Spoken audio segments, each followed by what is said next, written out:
বনশ্রীতে ব্যবসায়ীকে গুলি করে সোনা লুটের ঘটনায় গ্রেপ্তার 6।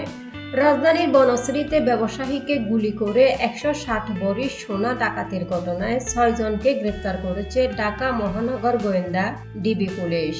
শনিবার 8 মার্চ সকালে এ তথ্য জানান ডিএমপি কমিশনার শেখ মোহাম্মদ সাজ্জাদ আলী। তিনি বলেন, ডাকাতির ঘটনায় 6 জনকে গ্রেপ্তার করা হয়েছে। পাশাপাশি লুট হওয়া স্বর্ণালংকার ও অবৈধ অস্ত্র উদ্ধার করেছে ডিবি। গত 23 ফেব্রুয়ারি বনশ্রী এলাকায় স্বর্ণ ব্যবসায়ী আনোয়ার হোসেনকে গুলি করে 160 ভরি সোনা ও 1 লাখ টাকা ডাকাতির ঘটনা ঘটে।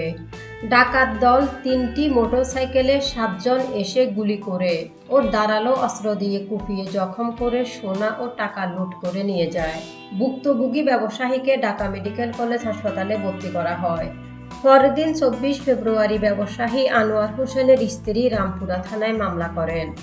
ঘটনার পর থেকে থানা, পুলিশ সহ অন্যান্য আইনশৃঙ্খলা রক্ষাকারী বাহিনী ছায়াতদন্ত শুরু করে।